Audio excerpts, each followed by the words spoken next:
Salut à ton seigneur. Alors vu que la vidéo de la BX t'a bien plu et que tu voudrais bien avoir la suite, bah du coup aujourd'hui on se retrouve sur la BX. Donc là j'ai enlevé les portes pour les alléger. Donc dans la vidéo ça va être principalement les portes et puis peut-être autre chose, on verra. Donc tu vois, donc le but ça va être de garder le joint. Parce que vu que ça va être pour rouler, pas tous les jours, mais de temps en temps sur la route, plus faire de la course, bah autant garder les joints niveau étanchéité. Donc tu vois, la porte elle est là. Donc le joint en vrai, il vient là, tout autour de la porte. Donc je vais pas me faire chier, j'ai posé le panneau. Puis j'ai juste tracé autour du panneau pour comme ça au moins la porte elle tapera bien contre le joint. Et au moins ça sera étanche, tu vois, il n'y aura pas d'eau qui arrivera dans l'habitacle ou quoi.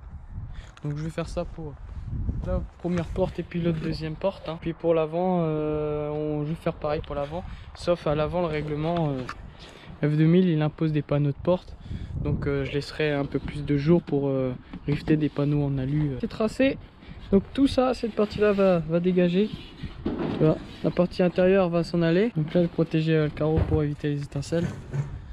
Là un petit arrondi il va falloir faire à la perceuse, puis sinon c'est comme ça. Tout ça va disparaître, la poignée, plus besoin.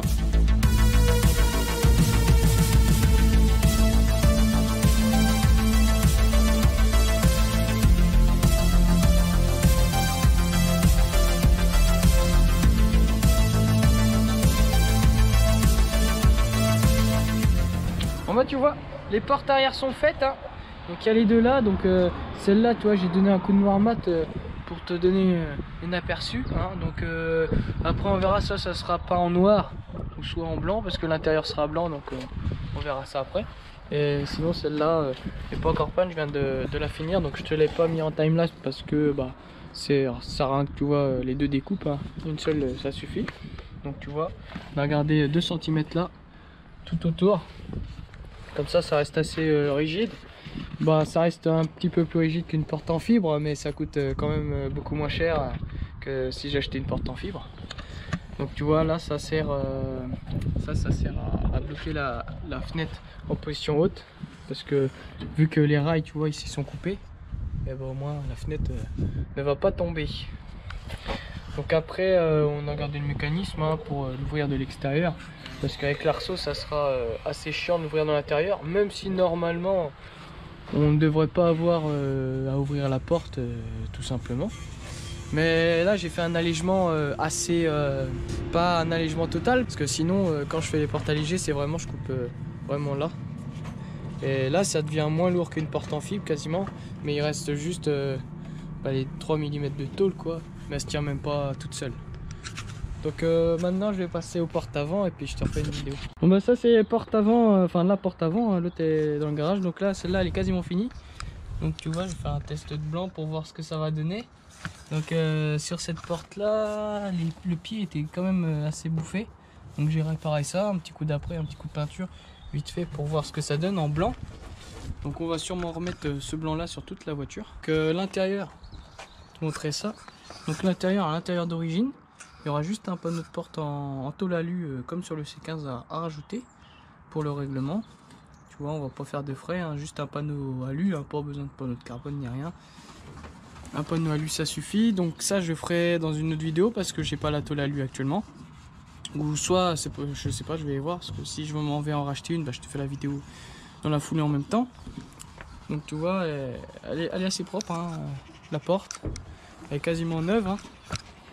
Il y a quelques heures de passer dessus, mais comme ça au moins elle est toute propre. Donc les rétros, je vais sûrement pas mettre ces rétros là, je vais voir. Peut-être mettre les rétros obus qui font juste un demi-arc de cercle là, comme sur les Super 1600 je crois. Peut-être mettre ça, on verra, c'est un petit peu plus design. Donc là il y a la deuxième porte, hein. Bah, tout pareil, hein, les bas de porte là étaient vraiment abîmés. J'ai réparé ça vite fait, un petit coup d'après là, et puis il n'y aura plus qu'à peindre.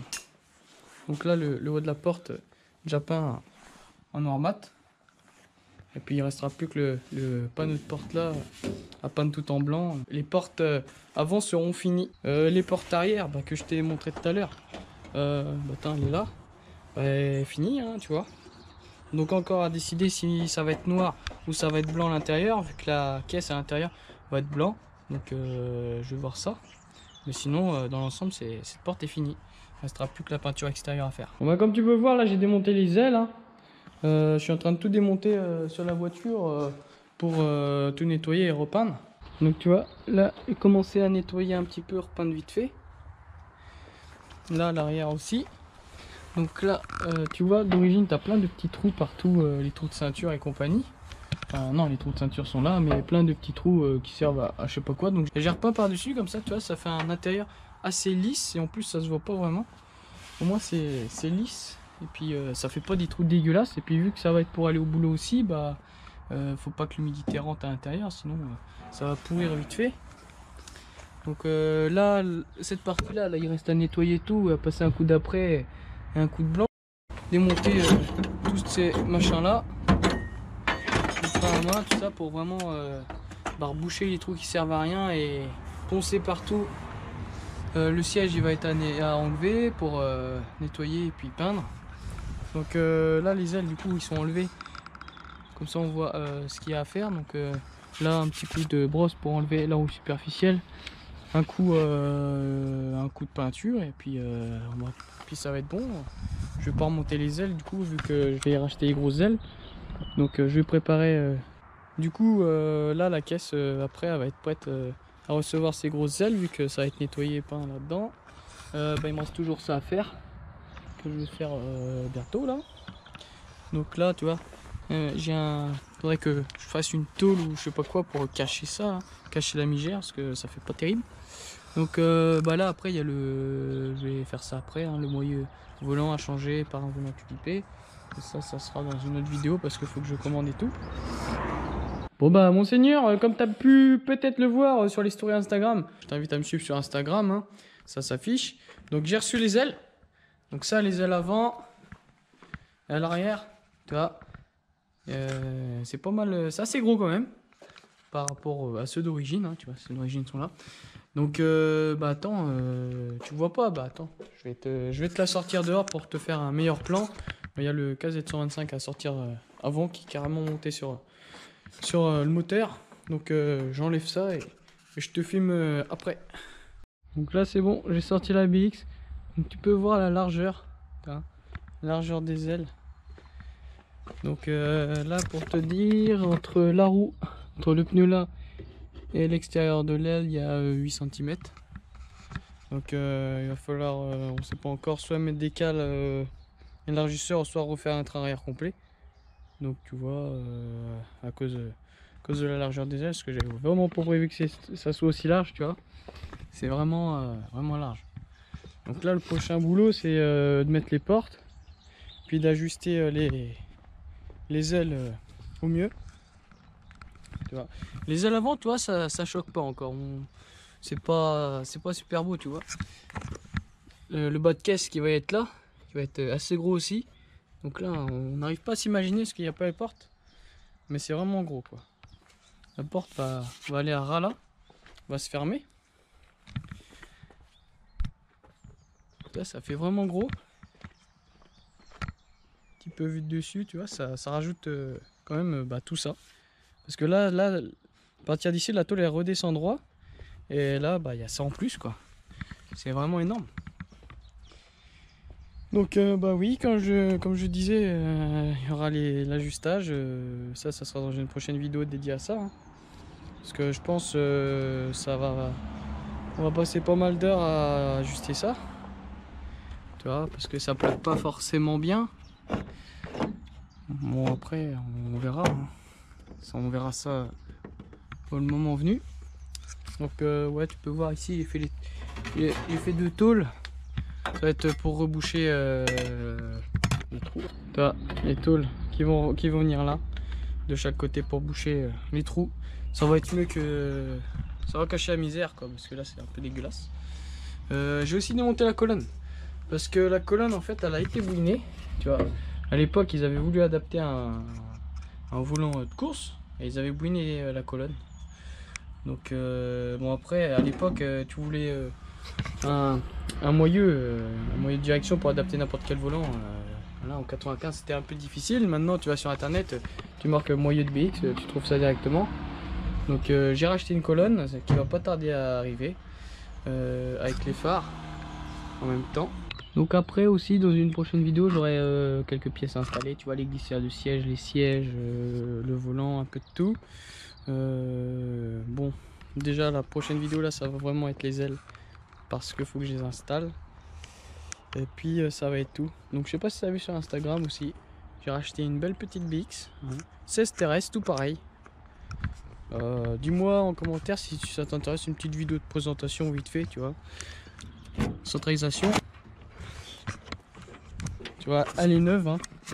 Pas si on voit 89 000 km. Donc bah écoute, si la vidéo t'a plu, n'hésite pas à t'abonner. Hein. Toi ça a quand même de la gueule, hein, les ailes. C'est quand même vraiment joli. Bon après ça fait, ouais, ça ressemble plus trop à une BX, mais c'est quand même assez joli. C'est vraiment de la gueule. Donc comme je disais, n'hésite pas à t'abonner si la vidéo t'a plu, n'hésite pas à liker, partager. Si t'as une question, peu importe quoi, tu la mets en commentaire, je réponds à tout le monde.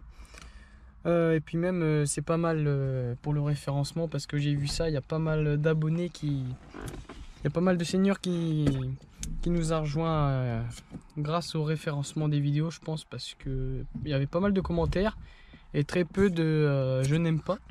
Donc je pense que après YouTube il a fait son algorithme ou je sais pas quoi, et du coup c'est grâce à ça plus de seigneurs à suivre les vidéos.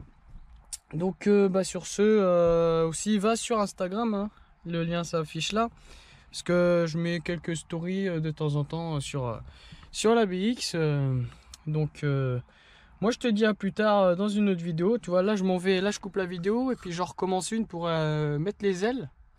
Comme ça au moins tu vois, là ça fait une petite vidéo de 10 minutes. Et puis l'autre ça fera une vidéo je sais pas combien de temps, hein. On verra. Bon bah sur ce, à plus tard.